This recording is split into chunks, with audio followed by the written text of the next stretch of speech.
This episode of Hero Movie Podcast is brought to you by Manscaped. Go to manscaped.com and use the promo code HMP for 20% off your order and free shipping. That's manscaped.com, promo code HMP. And of course, listeners like you, go to patreon.com/HMP and help support the show today. Let's do it.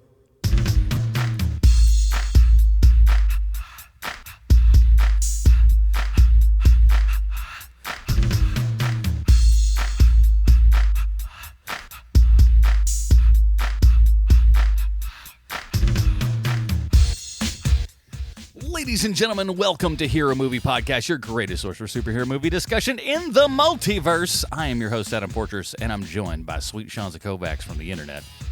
Still waiting for the sequel, Little Miss Thing. And of course, Bruce Leslie. I'm a prickly pear, or am I?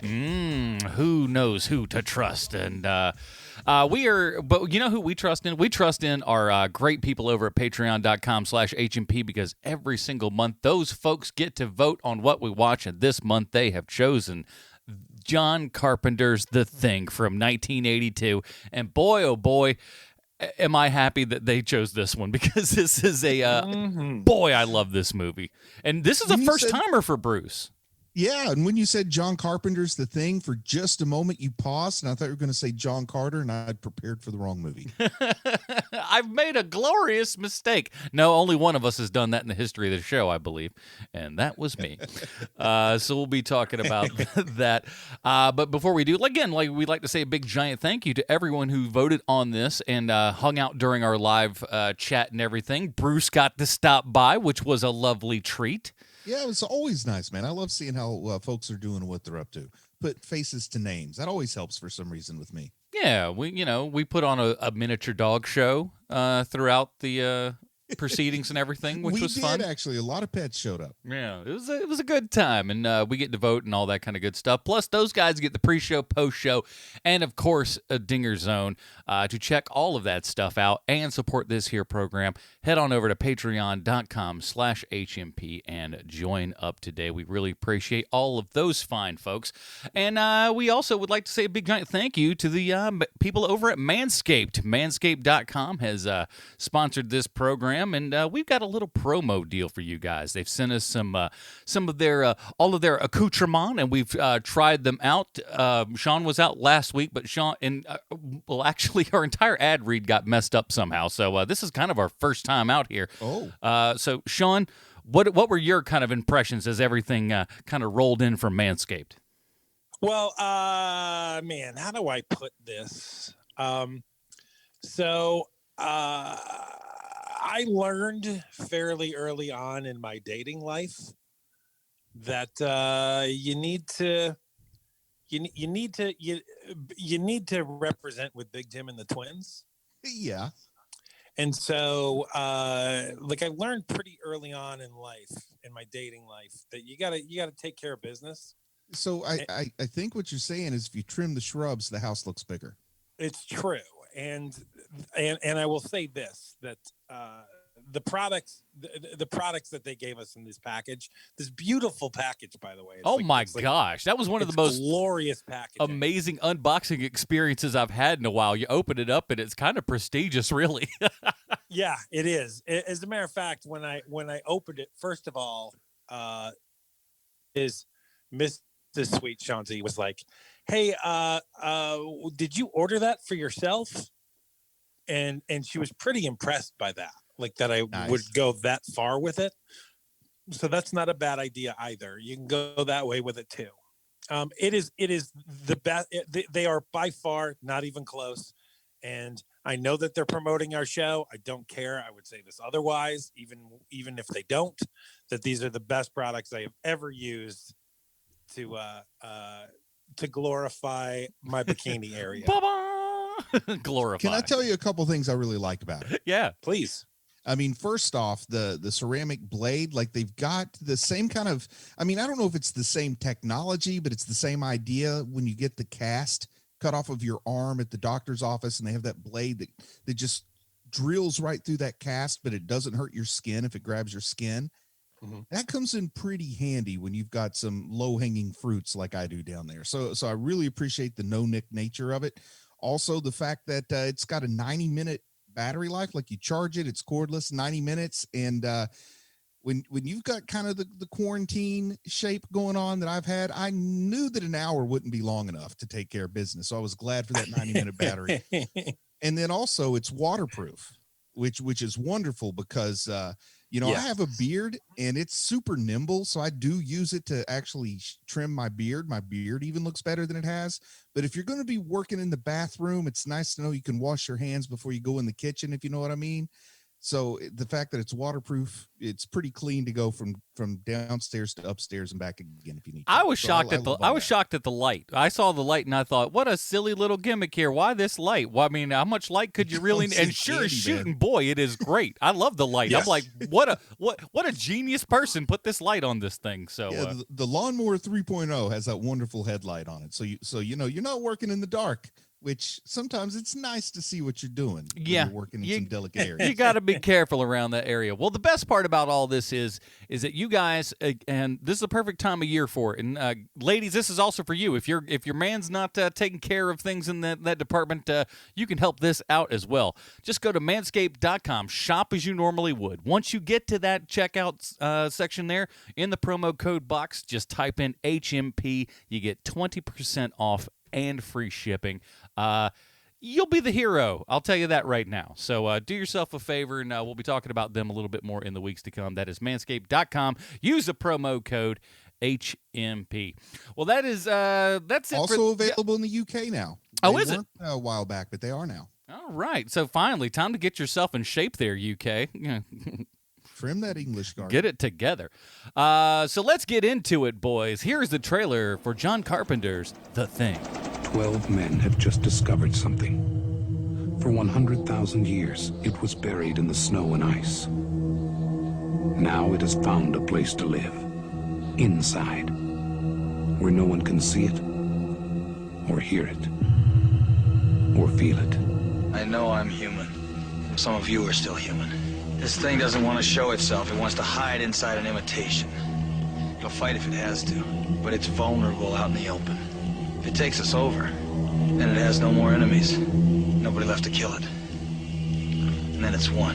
You guys gonna listen to Gary? He can beat one of those things!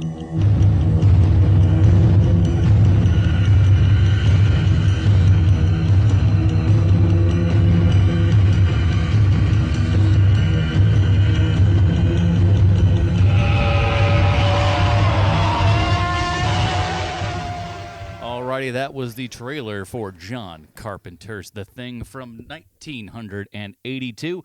You know what time it is, boys and girls. It's time for Bruce's Comic Book Connection.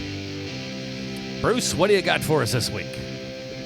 Who Goes There is a novella, which means it's longer than a short story, but shorter than a novel, which also means it has an awkward spot in publishing, which is probably part of the reason that in 1938, the story was published in a magazine called Astounding Science Fiction, a name the publication would later change to Astounding Science Fiction and Fact. I admire what they were going for, but the name is as clunky as an armored panda bear sitting in the middle seat on the worst kind of flight, and that, of course, is an American Airlines flight. Now, Astounding Stories of Science Fiction was exactly what it sounds like, a pulp magazine from the Depression era that focused on mainly space stories. In 1937, the magazine hired a new editor, a guy named John W. Campbell, who was known as a pulp writer and had brought success to the magazine with a story called Twilight. And no, it wasn't a story about a werewolf, vampire, jailbait love triangle. It was the story of a hitchhiking time traveler who gives a bleak warning about the future. You see, in the distant future, humans have become apathetic, focusing on their past and allowing robots to step to the forefront of society. Twilight was Wall-E before Wall-E. Now, after being hired on as editor, John Campbell used the pen name Don Stewart to write a new story for Astounding Science Fiction that's called Who Goes There? It is a story in which a group of scientific researchers isolated in Antarctica discover an alien spaceship buried in the ice. They inadvertently free the alien being contained within the ship, a being which can assume the shape, memories, and personality of any living thing it devours. The alien immediately kills, then imitates the crew's physicist, and it then tries to become a sled dog. The names of some of the characters in this story should sound familiar. There's a pathologist named Blair, a doctor named Copper, a commander named Gary, and of course, an assistant commander named McCready. The crew desperately tries to deduce who was replaced by an alien they simply call the Thing, and everybody thinks everybody else is acting kind of sus. The story was and still is greatly respected in sci-fi circles. In 1993, the story was voted by the as one of the stories representing the most influential, important, and memorable science fiction that has ever been written. It should come as no surprise that any story nerd kids from the 30s loved would show up in comics. The first comic adaptation happened in an Argentinian comic book in 1959, a story called Tres Ojos, or in honor of the description of the Thing's true form as having three eyes. In 1976, the story appeared in issue number 1 of the comic Starstream, and in 1991, Dark Horse, the same company that published the vast majority of Alien comics, published a miniseries called The Thing from Another World, followed a year later by a sequel miniseries called The Thing from Another World: Climate of Fear. Of course, the reason I'm talking about Who Goes There is because it also inspired a few movies. One of those movies is The Thing from Another World, a 1951 flick in which the actor who played Marshal Matt Dillon on Gunsmoke plays a murderous alien at the North Pole capable of creating an entire army of invaders from seed pods contained in his body. Of course, it also inspired the film we're talking about today, the 1982 B-movie creature feature, The Thing, directed by John Carpenter from a Bill Lancaster screenplay. So the question that's left to answer is whether this film is a real deal comic to big screen masterpiece or simply an ill-tempered imposter among us. Ooh, I like what you did there, Bruce. That's called smart writing. I enjoy that. Now, it was interesting when this was picked for our Patreon. We put out all the options here and everything, and The Thing won out. And we were very curious because everybody's thought is how is Sean gonna react to this one? Because Sean is not the biggest horror guy, and this movie's about as horror as you can get in that kind of department. That It is for sure. Might make it is that tummy turn a little queasy if you're not careful. So we were all kind of like, what's gonna be his response on this? And when we told you what the movie was, you were overjoyed. It seemed. I was, because it's one of my favorite movies, period. I love The Thing. I love it dearly. It's my favorite horror movie. It's my favorite John Carpenter movie. It's the movie that I base anything that takes place in Antarctica on. Yeah. Even though they shot nowhere near Antarctica for this movie. But you feel like you're there. You feel like that's exactly where they're at. And that's what makes this movie so special, is that you feel the claustrophobia of this movie. You feel you have that feeling of like, I can remember watching this when I was 13 years old and just being like, I have no idea who the Thing is right now, and just how well done that is in this movie. And I'm going to guess that at some point here, we're going to talk about the prequel to The Thing that they made in 2011. But as far as John Carpenter's The Thing, it is one of my favorite movies of all time. And I was overjoyed when I heard that was the pick this week. Yeah, I'd seen it once I was a kid, and of course, many times since then. I think I've seen it twice in the theater and stuff. And oh wow, really? Yeah, lucky. It's so good. And the best part is like when you go to see it, usually they're like Halloween revivals and stuff like that, and you see all these people, that all of these people that are in this theater have seen this movie before, and yet all the jumps and the scares and everything still work with people that have seen the movie a whole bunch of times. So that tells you something is good about this movie. So, Bruce, this was your first time going in. How did you avoid this for 38 years? Strangely, I guess I would say it wasn't that hard for me to avoid. I mean, you kind of have to seek it out. You've got to watch it on DVD, Blu-ray, VHS, depending on when you see it. It was a little bit late to get sort of mass praise. You know, it wasn't received real well in 1982. And it's not the sort of thing you're going to watch on CBS Movie of the Week and get the right kind of experience from, you know? Well, this movie, from its release, this movie got like the timing of the release of this movie is one of the worst timing releases ever in the history of movies. Yeah. It got released the same day that Blade Runner came out, number Yes. one.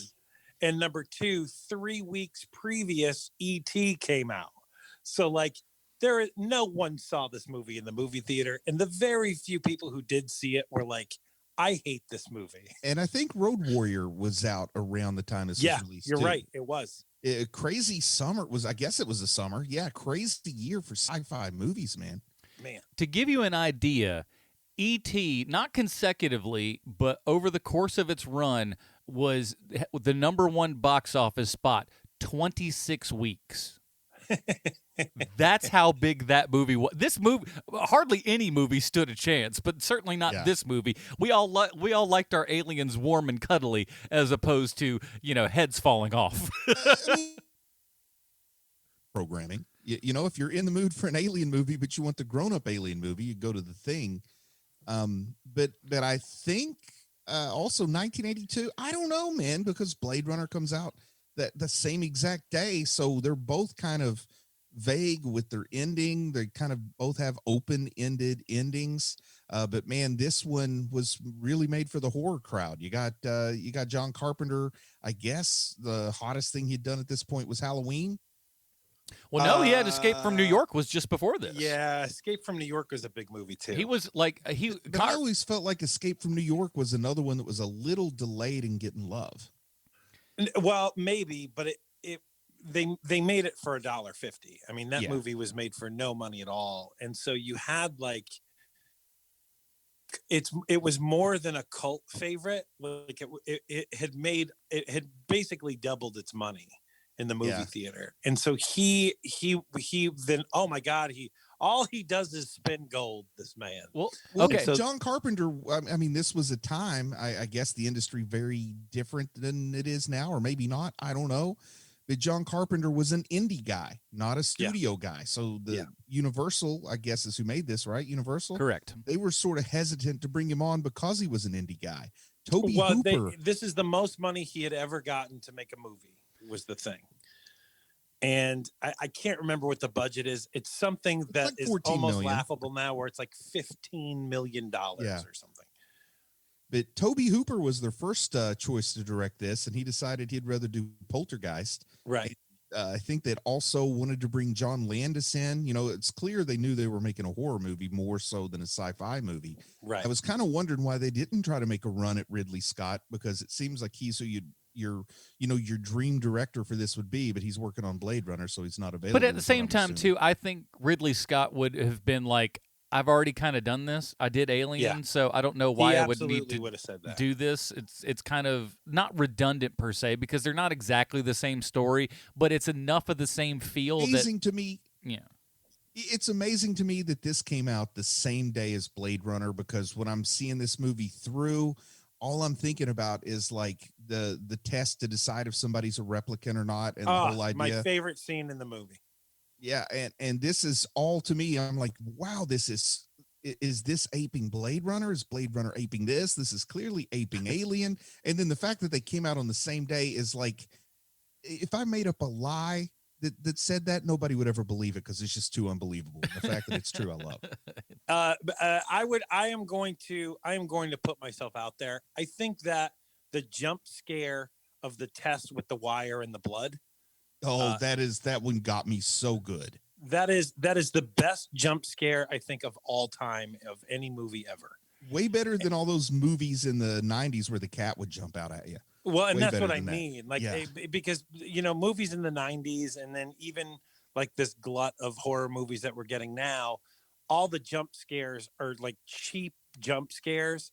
This one is an earned, like, Oh my God. I cannot believe that I just got like that jump. And I feel like, I don't know, maybe in a chemistry lab, maybe in a kitchen when you're making food, like a real life jump scare where the thing does what you're expecting it to do and it still startles you because it just happens. And then the way they follow it up is pretty darn awesome. But So you know, I know that we talk about this probably way too much, Adam, but how because everything is practical in this movie. How do they get that? Is his arm fake in that scene? Which scene are you talking about? The scene with the wire and the blood where Kurt Russell he's like he sets the wires on fire and puts them in each little petri dish of blood, of people's blood. And so you see you see his hand move in different scenes, and it's like the same shot where he puts the wire to the blood and nothing happens, and he puts the wire to the blood and nothing happens, and he does it so often that you kind of forget that something is probably going to happen. Yeah. And so when he puts the wire to the blood eventually, and that thing comes out of it, like it has to be a fake hand that's holding that petri dish in order for that to happen, right? It's probably so, because I do know, I'm not sure about that one, but I do know for like for example, the one where the doctor has his hands getting eaten off by the guy's chest and everything. That was my favorite when I read about how that one worked. That indeed was a man who was an amputee from about half the arm, wearing the guy's face as a mask. Unbelievably cool. And it's just like the stuff that they were doing. Just to give you an idea of how insane this movie is, Rob Bottin is 20 years old doing all the special effects in this movie. It's astounding. It's pretty crazy. When they bring in Stan Winston because your load is too big, like that's what in the world is going on? You know what I mean? What's going on when Stan Winston's coming in and it was by Stan Winston's request not to get a credit, not because he didn't want to be associated, but he didn't want to overshadow this incredible job that Bottin was doing. Well, isn't Bottin part of Stan Winston's crew? This is his first movie after he was part of that crew, right? I don't know that he was part of the crew or anything, but like he had only done just a handful of things, and he practically the way that he got his way into John Carpenter's world is hilarious, because he just kind of showed up on The Fog just being a friend of somebody and was just like, hey, what's up? Y'all need somebody to be like, kind of the shape in this one? And they're like, you know what? Come to think of it, we kind of do. And so I knew that he had worked on The Fog. So he got put into that. And like he did a couple other like kind of Corbin things like Humanoids of the Deep and just really kind of junky stuff. But man, they allowed him to get in on this thing and just do special effects that still to this day hold up so amazingly well. And there's so many of them that you look at and you're like, how do they do this? Even when they tell you how they did it, you're still like, puppets, what? Man. Amazing puppets. And now another thing though, I was talking about Tobe Hooper was the first choice, John Landis, then they bring in John Carpenter. And then once the movie had gotten started, once they're shooting the thing, at one point, it looked like John Carpenter was going to leave this movie to direct a Western, and they were going to bring in Sam Peckinpah to finish the thing. That sounds like some backwards thinking. Like, if you got a Western that needs a director, why do you bring Peckinpah to do the thing and send John Carpenter? Send Peckinpah to the Western and call it a day. Be a hell of a lot more cigarettes smoked on that set if it was Peckinpah. I know that. Oh, I don't know. I don't know. John Carpenter. No, I know Carpenter smokes a ton too, but I've never seen a picture with Peckinpah without a cigarette. That's true. But any interview that you see with Carpenter, even to this day, they'll just be like cigarette smoke just wafting into the frame. They were just like a Dick Cavett interview. We couldn't stop him, so we just kind of let him go. And he's still, the best part about John Carpenter is he's only gotten wrinklier over the years. Like his hairline has been pretty much the same. It just turned white after about 1980, and then he's just continuously got wrinkly and more curmudgeonly, I would say. And correct me if I'm wrong, but isn't this the movie that made Carpenter so angry towards Hollywood also? This is the movie, right? Yeah, this is the movie that derailed his career. I mean, this was considered a monumental disaster in the short term by the studio. Universal had him under a contract to make X number of movies, and they decided they would rather buy out his contract, like pay him as if he had directed movies, but not allow him to direct. And I'll just say, if this movie had not been ahead of its time, I don't know what else to call it. If it had caught on quicker, we never would have gotten things like They Live. You know, he would have been a studio. Right. He would have been, he would have been in that same kind of echelon as people like Ridley Scott. Right. Right after this movie, too, his next movie is that Elvis TV movie with Kurt Russell. I've never seen that. So weird. It's such a weird, Hollywood was so weird back then, where it's like, you know what? Hey, that guy really, Kurt Russell really likes that guy. Let's hire him for this TV movie. Yeah, the same. It was weird when you think Sam Peckinpah could have been brought in to finish this shoot. So strange, man. And apparently, the Alien, which was totally intended just to be like a drive-in kind of movie, something that's not the main movie that brings you there, but it's the B movie. And its financial success really had Hollywood salivating, because, man, the people that they had talked about casting in this thing was crazy. I mean, if you read some of the folks that they had come and read, or folks that maybe like the list of possible McCready's had Christopher Walken, Jeff Bridges, Nick Nolte, Sam Shepard, Grief Karga himself could have been Childs. Ernie Hudson was also in talks to be Childs. I mean, it's crazy. They had Brian Dennehy was the first person cast. And then once they cast Kurt Russell, who was like the last person cast, suddenly Dennehy asked for like 8 times as much money as he agreed to once he saw how much Kurt Russell was getting paid. So that's how we wound up getting the guy that we got as the Doctor.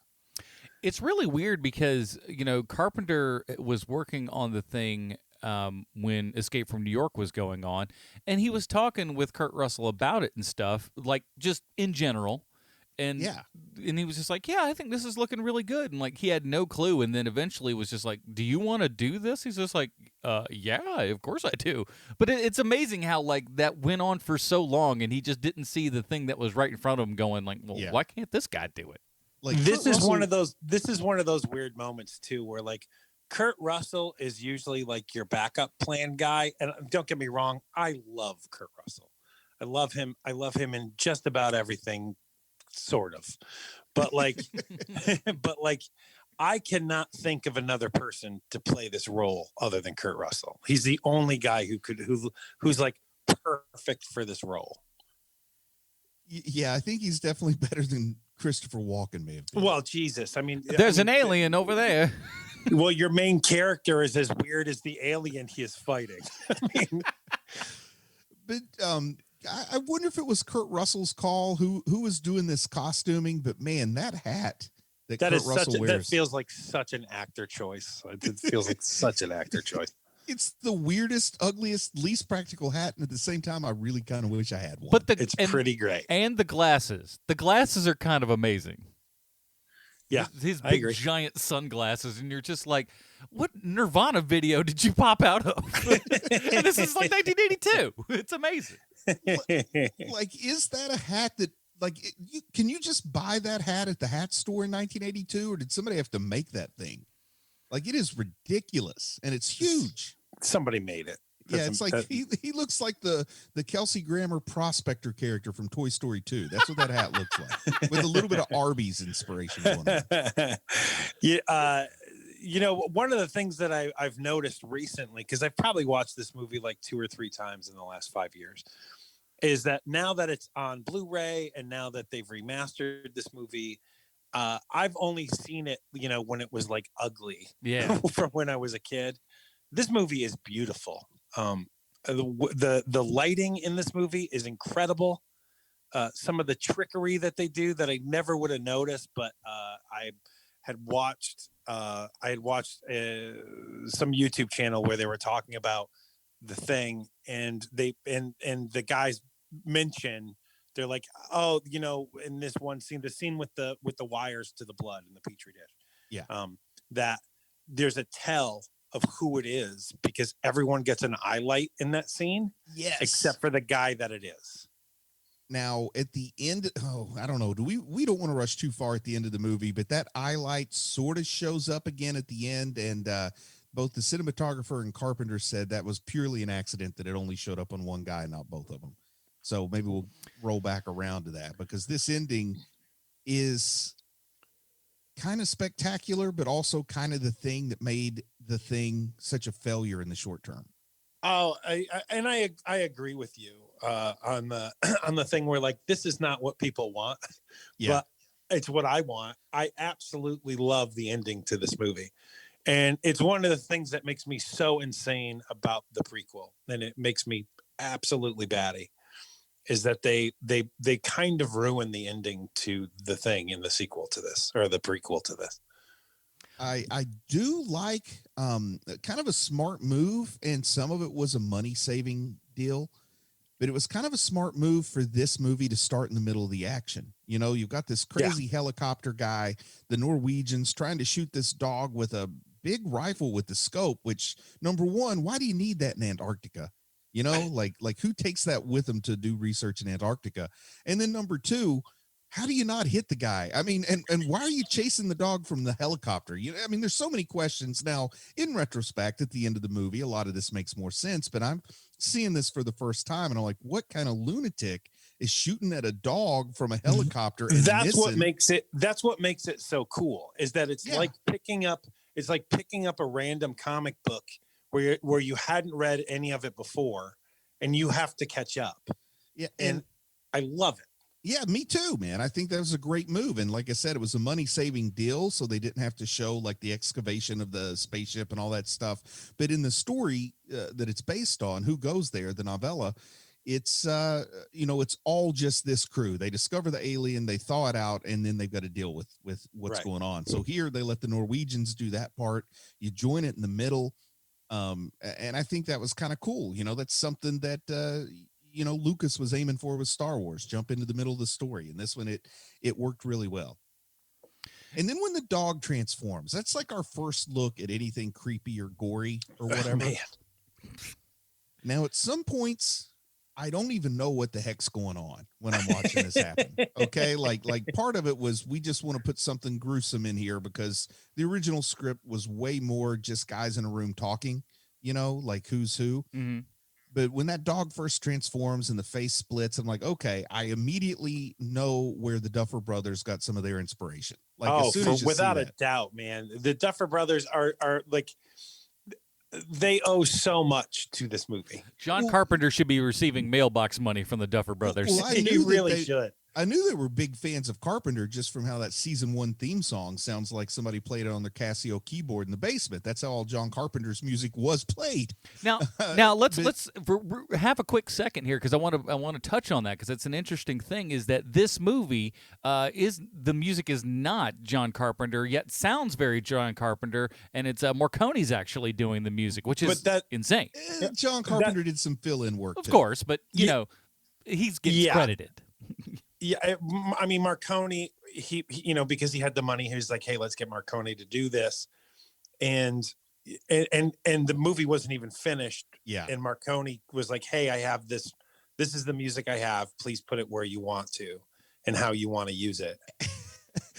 The story is great. You never know what's true and what's apocryphal, because time always embellishes these stories. But the deal was, Marcone knows he's doing a movie for Carpenter, but he can't see the movie, so he has no idea like what mood he needs for his traditional work. And he starts doing some music, and then Carpenter's like, no, and sends him back like, why don't you do something more like this? And he's like, well, if you want to do the music, why don't you just do it? And he says, no, I want you to do it as if you were me, because I don't have time to do it. Yeah. So he's like, okay, I'm going to do my best John Carpenter music impersonation, break out the old Casio, and let's get to town. And the cool thing is with that it comes around years later. Marconi's actually kind of retired from doing music and everything, and Tarantino brings him in on The Hateful Eight, another thing that is in the Arctic kind of sort of vibe and everything. Yeah. It is like, who is the deceiver among us? Kurt Russell is in it, for crying out loud. So it's really great. It's the Hateful Eight, which I saw The Hateful Eight and enjoyed it, but I hadn't seen The Thing, so some of it was lost on me at the time. But now it's, this is Tarantino doing what he does. He picks a movie he liked when he was a kid and he remakes it. And The Hateful Eight was a lot more like the original screenplay for The Thing was, because The Thing was purely just something that existed inside the people, and you didn't have all the gory creature shots and stuff. But yeah, man, it's pretty clear bringing in Kurt Russell so he can destroy that very rare guitar. Yeah, good move. One of my favorite bits that just drives me bonkers is the beginning of the film where Kurt Russell is playing chess with the computer. The computer makes a move, and he dumps his whiskey inside the computer to short it out. And I'm just like, dude, you are stuck in Antarctica, bro. You have really, like, that computer must have been pissing him off for some time at this point for him to go, I'm ruining it. The computer itself has to do with chess. It's like the chess master computer or something. Yeah.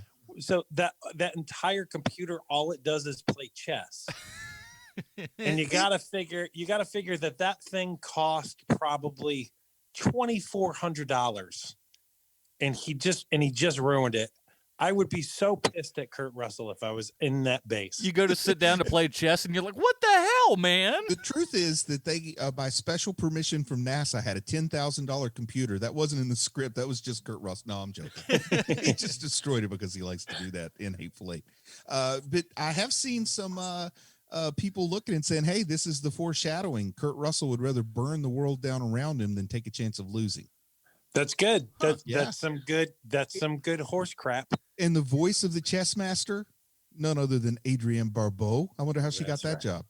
A lot of things can happen when you're married to the director, I guess. Actually, she's probably doing him the favor. He's not doing her the favor. Oh, what are you talking about? John Carpenter, those matinee idol good looks? Yeah. Woo, woo. Man, talking about holiday idol good looks, I didn't realize that Thomas Waits looks like Danny Masterson before Danny Masterson was like around. You're not wrong. Less handsy too. Yeah, less handsy. If it weren't for the whole, drug and drinks and that kind of thing with Danny Masterson, he'd be the perfect person for the Blumhouse reboot that's being done allegedly. They don't need to do any of that stuff. And as much as I like Blumhouse and it's so much of the stuff that they put out, we don't have to redo everything, guys. It's okay. Yeah. Unless it's so different that, it doesn't even count. If it's so different that it doesn't even count, then by all means. But don't feed me spaghetti and tell me it's pizza. So Wilford Brimley made a name for himself in this movie. He's awesome in this movie. I love the reason he was cast. At least what I read. Once again, this stuff can be apocryphal when you're reading about it nearly 40 years later. But they said we cast him because he's totally forgettable, and we want you to forget about him when he's locked up in that cabin. So when he shows back up, you're like, oh, I forgot about that guy. And you can't, in 2020 eyes, ever forget Wilford Brimley. You spend this whole movie doing two things, like saying, wow, that's Wilford Brimley, and then saying, man, when's Wilford Brimley coming back? Like, that's the total opposite of forgettable this day and age. But I'm sure in 82, he doesn't have those rugged good looks of Kurt Russell and David Keith. Man, when they have that whole scene. I'm sorry, Keith David. I got his name backwards. He's locked up in that shed. Yeah. And they're looking at him through the slot, and there's a noose hanging in the scene. Yes, I kept waiting for somebody to comment about it. Oh, and so great. Nobody even comments on the noose just hanging there. Like, did he tie that for himself? Are they making a suggestion? What's going on here? I'd like to come in now. Yeah, I'm fine. Everything's okay. We're all cool. It's good. Why don't you just let me in now? Everything is A-okay. I had a problem before, better. But I'm fine now. I was crazy, but then I got better. Yeah, I like it. He even says it. He's like, yeah, I know it was crazy, but I got better. It's fine. When he is going to town with that axe, when he is just chopping up all the servers, I have no clue what he's trying to accomplish there, because I'm watching at this point and I'm like, well, if he is the thing, he's not doing a good job of hiding it. And if he's not the thing, what's he trying to accomplish by busting up the servers? This will proclaim my innocence. Smash, smash, smash. This will let him know that I'm totally normal and everything's fine. Smash, smash. And I had a good time with the movie, and crazy Wilford Brimley is always a joy to behold, but I still don't exactly know what he was trying to accomplish, smashing up all those. I mean, they look like server stacks. Maybe they were like ham radio boxes or something. Well, the way I took it was that he's trying to keep people from being able, or he's trying to keep the thing from being able to bring other people out to the location. Okay. And that's how I took it. I don't know if that's the case, but that's the way that I read that scene. Is that like we can't bring more people out here because he had just seen that thing where, it's going to be a total invasion if it gets out of the base. I love the way computers worked in 1982. It would just randomly say the time needed to infect the entire world is just tell you. Well, I mean, Jesus, man, they were screwing up the internet even in the late 90s. I mean, but I had no idea what he was trying to do by axing up all that stuff. I guess your answer's a better one than I came up with. I just went for, they had an axe and they had Wilford Brimley. You can't let those two things go to waste. That's all I can figure. Wilford Brimley is only 35 years old in that movie. I thought he was 29. That's the best part of all of Wilford Brimley's career is you're just like, he's 187 years old right now, isn't he? And you're like 33. You're like, what? How in the hell is that possible? And I always used to love to get those occasional reminders that on the, in the movie Cocoon, Steve Guttenberg and Wilford Brimley are almost the same age. Right. Right. And then your random reminder, like Tom Cruise is currently 12 years older than Wilford Brimley was in movie X, whatever it was. Yeah, it's right. Remember a Cocoon where he was just like, maybe I'm going to live forever. Tom Cruise is like, what giant mountain can I bungee jump off of with no bungee? Oh man, so like you say, some people are born old and stay that way. It's the opposite of Benjamin Button. So I got to tell you, Bruce, I think I can tell from the tenor of your voice that you really enjoyed this movie. Here, can I explain? I mean, I don't want to tip my hand too soon. We're going to give it the Robin rating, but what does the rating matter on a movie from 1982? Everybody who likes this movie probably has seen it, except for me. I would imagine. It's weird that you hadn't seen it, but yeah. But I really came off of a very good experience watching Alien. Now, it wasn't the first time I'd seen Alien, but it's like the first time I'd seen it since I was double digits in age. Sure. So it was like watching it for the first time. And I had such a positive experience, so much better for an adult than it is for a kid. I'll just put it that way. Oh, yeah. Yeah. So I was really going into this hoping to have another experience like I had with Alien. Some people say this is a superior movie to Alien. And as I'm watching it, I'm not exactly having the same response I had to Alien. But then it's like you take the cake or you take the bread out of the oven and you can't cut it for an hour because it's going to continue rising. That's what this movie was like. After the movie was over, in my mind, I kept thinking about it and it continued rising. So I actually enjoyed it more the day after I'd watched it than I did while I was watching. Does that make any sense at all? Some movies are like that. Sure. Yeah, it sticks with you and the themes stay alive and are around. And that's what I think really, as much as there's so many cool things in this movie, special effects and stuff like that, and the story's real cool. All the actors are very cool. The underlying bit of the story of like who can you trust and what's out there, and of course, it's the 80s. We're at the height of maybe not the height, War. But you got Cold War stuff going on. You've got AIDS is starting to creep in and everything. So there's a lot of paranoia type stuff going on, and that's what really is the underlining factor of why this movie works. Is everyone's kind of looking at somebody else. You never really know exactly what's going on, and when you surround that with all the awesome cool elements, it just brings it up to another level, because you could have that stuff without all the cool special effects and stuff and the movie would still be good. But man, you put in all the other, you put all the stuff around the plate as well, and it becomes an even better meal. Plus, I got off on a little bit of the wrong foot with this movie because very early on, they say it's the first day of winter. And then I immediately start thinking the sun is shining so bright. And I don't know for certain, I don't want to be speaking out of line because I don't know exactly what the light dark cycle is like in Antarctica, but I imagine it's kind of like it is at the North Pole, which if it's winter, man, it is just dark 24 hours a day. Yeah. But then once the movie gets going, it is continuously dark. There's no more light. So yeah, I can forgive them for not wanting to drive their director of photography insane by trying to film some of the helicopter chase in the middle of the dark when he's like, well, you can just put up a black screen because that's all you're going to get. So I'm sitting here doing something stupid, thinking about the light dark cycle, wondering if this really, couldn't they at least do that little bit? But then it gets dark and then I'm fine with it once it gets dark. It's amazing how they pretty much did the majority of this movie on sound stages at Universal Studios in California. It's like when you watch it, you don't think like, oh, this feels like a set. It feels real, and there's enough of the outdoor environment that it just, you buy everything that's going on in the inside.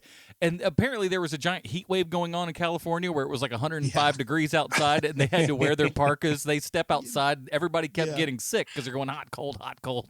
There was another thing early on too. They're saying things like it's 40 below, it's 100 below, but then they're stepping outside with their face uncovered a lot in the beginning of the movie, but then later on they strap up properly. And that's probably because that's when they started shooting in Juneau, is when that stuff looked more. There's a couple of times where Kurt Russell's going out and he's just got like jeans and a like a long sleeve shirt on, and you're like, how are you warm?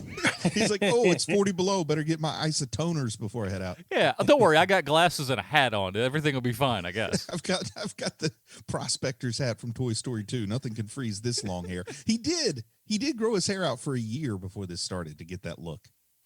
Yeah, this whole movie spent like a year in kind of pre-production. Carpenter said this is the longest he ever spent kind of prepping a movie and getting everything going in its particular direction. He's just like, yeah, Hollywood doesn't allow you to do any of that stuff now. But I think you're absolutely correct, and this is the movie that kind of broke him in a lot of ways. 6 years in pre-production, man. 6 years. Well, I mean, one for the physical thing that they were actually doing. Right. All of that. It was kind of crazy because it was one of those things where they got the rights in a roundabout way. RKO Studios made the thing from another world. And of course, RKO Studios went out of business. Some Wall Street investors bought the rights to 23 of their pictures. And this guy just kind of on spec got the rights from Thing from Another World and took it to Universal, and they said, sure, we'll make this. So around 76, 77, they're just making a throwaway movie. And then, 79 and Alien, they pump the brakes and say, no, we're going to do this right. We got this IP for a song and a dance. We're going to make some real money on this. And well, you know who wrote the screenplay for this movie? Yes, Burt Lancaster's son. Mm-hmm. Bill Lancaster. And you were talking about how crazy Hollywood is because Kurt Russell plays Elvis, so they bring John Carpenter to direct it. Mm-hmm. Well, John Carpenter wanted Bill Lancaster to write this screenplay because he loved the Bad News Bears. Right. I do know that too. So just imagine you're watching the Bad News Bears, which is, it's a good movie of its time. And you're thinking, man, that's the guy I want to write my horror picture screenplay. Which one of you bozos is an alien? Buttermaker, get over here. You booger-eating spaz make me want to puke.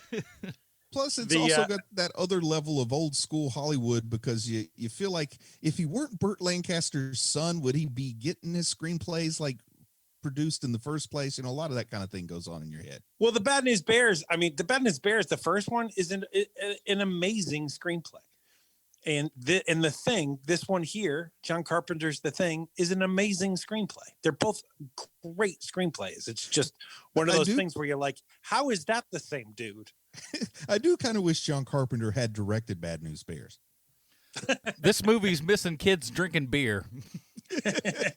What we need is a little blonde kid to say the most horribly racist things we've ever heard and go. Exactly. Nah, they'll love it. Exactly. Don't worry.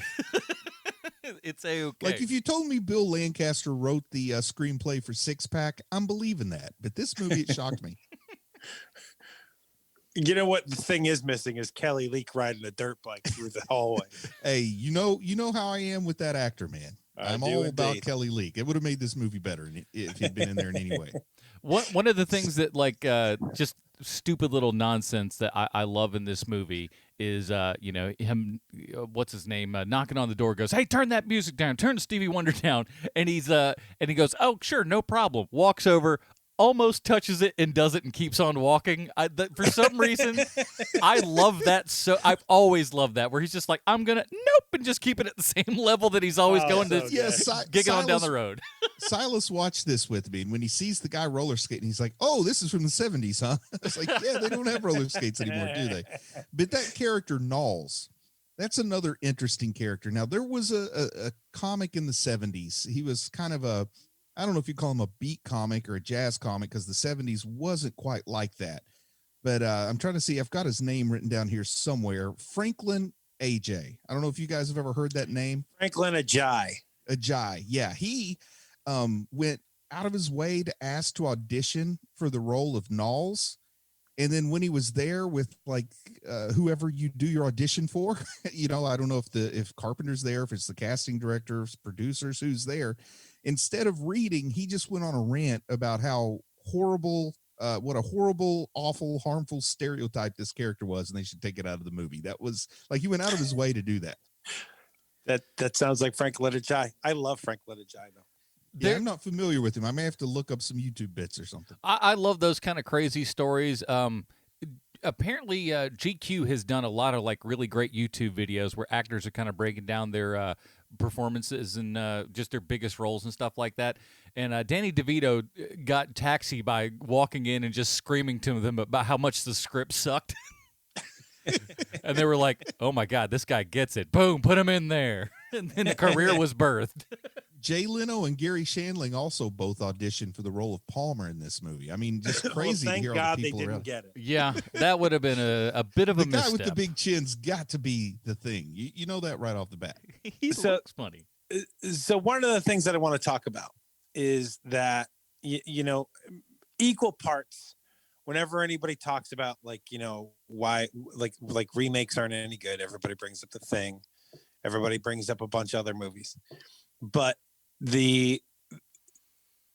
when they made the prequel to The Thing, the 2011 Thing, it is one of those movies where it ruins the first one. That's how bad it is. Oh man. Right. So take, for example, maybe you don't want me to say this stuff. No, I want to hear it. Okay. So you know how much I love the ending to The Thing. I love that it's open-ended. You don't know which one is which. Mm-hmm. You don't even know if maybe neither one of them is. You have no idea. Except in the prequel, it is brought up that whenever the Thing is reproducing someone and whenever it's eating someone, it can't digest the metal, so it spits the metal out. So the end of The Thing, the 1982 one, Keith David is wearing an earring in that scene, so he couldn't have possibly have been The Thing. That is monstrous that they would do that. Like, why would you do that? Why would you do that? Also, all of the CGI is laughable in that movie. And it's all some producer's fault because they had the practical effects. They were going to do it practically. And some producer said, "This movie looks old. We need CGI." Oh, bad move. And the leads in it, the actors in it, they're all great. Like I think that the acting, the performances are good. It's the script itself, the movie itself. My favorite thing about The Thing is that you don't know who to trust. Like, that's the entire point of the movie. We brought it up like 4 times here tonight. Yeah. The Thing, the prequel here, instantly who is The Thing each time. Like there's no guessing. There's no like. They might as well have him whistling a song, right? Say what? Might as well have him whistling that song. Oh like yeah. Like the Washington movie. Yeah. Like it's awful. Like I guess if it was like, if it's like, I'm sure there are people who are fans of that movie. I'm sure of it. But when you grew up on The Thing like I did, it is a travesty that the movie exists. I hate that that movie exists. Well, I'm glad I never saw it. Now, kind of on the opposite side of that spectrum, before then, somewhere, I want to say 2005, 6-ish, somewhere in that neighborhood, they put out a The Thing video game. Yes. Which had a very interesting concept because a lot of it was based upon like the trust system, and it took place right after the movie itself, and you were the crew that was going and examining the aftermath of what happened in The Thing. Yeah. Really interesting idea, but the game was kind of like it was made badly. So, like, the controls sucked. It that's a didn't shame. really tell you exactly how to do stuff. But the concept was so smart and interesting. I wish it would have been a better game than it was, because it was like, oh, this is neat. You have to, say, okay, maybe I'll give a gun to this guy because I trust him enough. Or if he doesn't trust me, then he's going to think I'm the alien. Like, really neat concept, but horrible, horrible execution, unfortunately. Well, I haven't played the game, but fortunately, a lot of folks think the thing finally has like an awesome video game adaptation with Among Us. Yeah, talk a little bit My about kids- that, because I know your kids play that, yeah? Yeah, my kids love the game, and Among Us is a game where you have a crew, and they put it in space. They have to do some things. They don't really have the thing IP. But you're a crew in space. So originally I was thinking it was more of an Alien vibe till my kids told me, no, it's the thing. And I'm like, well, I got to watch the thing. But you play with, it's a multiplayer game. You have several people, like with my kids and a couple of their friends. They'll have like 6 to 8 probably in a crew, maybe 6. And then you'll have 2 imposters. And the imposters know who they are. The imposters are able to kill people. You do these visual tasks. A lot of times they'll implement like a thing where there have to be at least 4 people together, because then if 2 are imposters, you still have 2 witnesses, that kind of thing. Uh-huh. And if you're the imposter, because you're a shapeshifter, you can travel through the vents, so you can travel from point A to point B much faster than other people. And then you try to kill as many of the crew off if you're the imposter. If you're the rest of the crew, your goal is to vote, to identify who the imposter is and vote them off the space station. Yeah, they all have meetings and everything, and you go like, I think this guy's the imposter you here. Call an emergency meeting. Now, it sounds like a really, really cool game. My kids love it. Like, they'll be here at the house, each in a different room with their laptop, playing together with some of their friends at their houses, and it's really good. It sounds like a really clever game. The problem is there are folks who use Discord to cheat, like you'll have a group of 3 or 4 people that are communicating outside of the game. Oh, how Probably lame. take the fun out of it. Yeah. What's the fun of that? But it does sound like a really cool game. Very popular from what I understand. Well, let's get down to it. Before we give our final reviews here and everything, we must ask ourselves one very important question, is how does that movie relate 1-to-1 with Sylvester Stallone? Oh, thank you, Adam. I have a prepared statement. The only thing that saved us all from a Tango and Cash sequel was Kurt Russell. Stallone had an outline for it, got the money together to produce it. He even had a clever title for it. He was going to call it Tango and Cash 2. When they both appeared in Guardians of the Galaxy Volume 2, Stallone brought it up again, and Kurt Russell said in his very cool, very Kurt Russell way, thanks, but no thanks. And it's not like Kurt Russell is some super picky dude about choosing roles.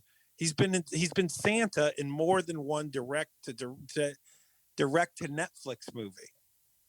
He's been in at least 2 Fast and the Furious movies, and he was on an episode of Gilligan's Island where his character name was Jungle Boy. Yet a Tango and Cash sequel is where Kurt Russell draws the line, and we as a nation should thank him for it. And I'll be the first to do so. Thank you, Kurt Russell. He was also offered the role of Grant in Jurassic Park, but he turned it down due to a salary dispute. And as much as I love Kurt Russell, he's not the right guy to play the Sam Neill role. He's too tough. Yeah. Thank you for not being in Jurassic Park, Kurt Russell. You saved us all again. He was also offered the lead in Basic Instinct 2, but turned it down because it required nudity, and nobody wants to see Kurt Russell's hog. Kurt Russell knows it. Thank you again, Kurt Russell. There's so much to be thankful for this Thanksgiving, but I would like to take this time to thank Kurt Russell this holiday weekend, because if not for him, things would look very different across our pop culture landscape. So one last time, let me say thank you, Kurt Russell. Thank you. Adam and Bruce, this is the 332nd episode of this bit, and still no word from Sylvester Stallone. I don't know how apocryphal this is, because it was from the director who did it, but Kurt Russell has another one of these Santa Claus movies coming out. And according to the director, who says according to Kurt, he wants to go out playing this Santa Claus role. That's the rumor around the fire. I don't know if that's Does that mean true. we got one a year for the next 10 years? I don't know. Maybe, but apparently he's just like, yeah, I think I'd like to have this Santa Claus thing be the last thing that I do. I don't know if it's going to be this one or if there's going to be other ones there, but apparently, I guess Santa Claus is the thing he wants to go out on. I don't know why. Yeah, well, he's got grandkids. He's probably got grandkids at the right age that he's really enjoying, that they enjoy that. Like once they, I mean, shoot, he's probably like close to having great grandkids at this point. yeah, you're probably right. Close enough. All right, well, let's get down to it, boys. This is our Robin rating system. If you want to check that out, head on over to our subreddit, r/Hear Movie Podcast. Check that out. Bruce, first time out, what is your Robin rating for The Thing? Man, this movie was so hated when it came out. I just want to share how much it was hated in 1982. Cinefantastique was a magazine, had The Thing on the cover, and asked the question, is this the most hated movie of all time? Wow. It was called the quintessential moron movie of the 80s. Instant Junk, Wretched. Instant Junk was my nickname in college. Wretched Excess. This movie was so bad, it was called a surprising failure, Carpenter's most unsatisfying film to date. It was so bad that John Carpenter got fired from being the director of Firestarter. So bullet dodge there, John Carpenter. But it's so bad he got fired from Firestarter, a movie that people kind of forget was ever made until you say Firestarter, and they're like, oh yeah, Drew Barrymore, what a bad movie. But I loved it. And the dough was rising well after it came out of the oven. I don't even quite know the right way to rate this movie, but man, it is so influential. It's got that open ending that you can talk about. It could be a love it or hate it thing. Some great gore, great effects. I think this deserves a Carrie Kelly. Whoa. Yeah, it's so influential, man, that like my enjoyment of it is totally irrelevant because of the influential nature of it. Sean, what do you got? This is a Richard Grayson for me. I love this movie. I've loved this movie for most of my life. This is my favorite Kurt Russell movie. This is my favorite John Carpenter movie, my favorite horror movie. It's just one of my favorite movies, period. It is glorious. It looks beautiful. It's well acted. The clockwork of this movie is amazing. It is one of the most perfect movies for me. It is a Dick Grayson all day. Yeah, same here, Dick Grayson. There's, if you haven't seen this, I'm not sure what's wrong with you because it is so good. But chances are, if you're listening to this show, you've probably seen this thing, and there's good reason why. And I'm glad that we've gotten past the point of calling this thing a possible stinker or one of Carpenter's worst. And I think I'm in the same camp with Sean. I love a lot of Carpenter stuff. This is probably still the best thing, and there's a lot of good early work of Carpenter's to applaud as well. But this is kind of it for me, and like it is his kind of I don't want to say reaction to, but in a way, this is to Carpenter what Alien is to Ridley Scott. I agree, totally agree with you. So yeah, that is it, everybody. We and they show it once a year at the South Pole Station, the research station. Which do they really? Every February. It'd be great Jesus, to be the it's new like guy. watching an airplane crash movie on an airplane. My God. Yeah, I'd stick away from some of that sort of stuff. Didn't they say that's what they try to do is not put any of those like, hey, your pilot's a drunk movies on your flight or anything like that? You know they're not showing 2001: A Space Odyssey at the International Space Station. Definitely not. No, things would go a little bit awry. Bruce, I know we talked about other stuff. I don't remember if we decided what we're doing next week. I know we talked about something. I think next week I'd like for us to do the New Mutants. Oh, yes, that's right. New Mutants is now out on video on demand, so everybody can check that out. I got to see it a little while back, and I wouldn't necessarily mind seeing it again. Ooh, tipping hats just a touch. That's all. So we'll be checking all that out. Until the meantime, Bruce, where can we find more of your work on the internet? Go check out Chubby Wizard. We got a pretty cool episode talking about the other history of the DC Universe, this cool comic that came out this past week, written by the same guy who wrote the screenplay for 12 Years a Slave. Pretty cool comic. Go check it out. Wow. Sean, what you got? We are on Mandalorian 30 Questions, and we're going to be recording that right after we're done with this. Please listen to that. It's going to be a doozy. Holy smokes, it's going to be big. So do check that out. And again, thank you to everyone who supports us over at patreon.com/HMP. We really appreciate those guys. And of course, Manscaped. Go to manscaped.com, use the promo code HMP, get yourself 20% off and free shipping. It's the best time of year to do it. Give the gift of love, even if it's to yourself, everybody. Manscaped.com, promo code HMP. That is it. Join us next week when we're talking New Mutants. For Sweet Sean Zakovacs from the internet, Bruce Leslie, I'm Adam Portress. Stay super, everybody. Bye, Marty and Evie. Happy birthday, Sophia. The deception with tact. Just what are you trying to say? You got a blank face, which irritates. Communicate, pull out your body piece. You see dimensions into. State your case with black or white. But when one little cross leads to shots, grit your teeth.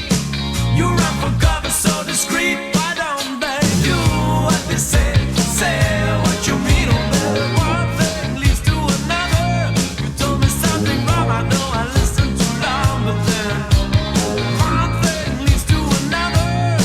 The impression that you sound passes in and out like I said, but the long face that you see comes from living close to your fears.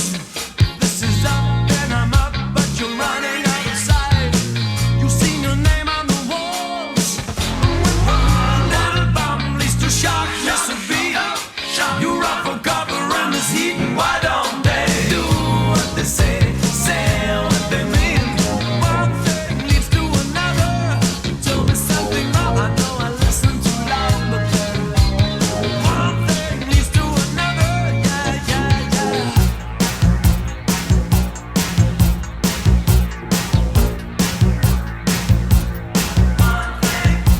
One thing leads to another. But it's easy to believe somebody's been lying to me. But when the wrong word goes in the right ear, I know you've been lying to me. It's getting rough off the cuff, I've got to say enough's enough. Break out the harder he falls. But when the wrong antidote is like a bomb down the throat, you run for cover on the heat. Why don't they do what they say?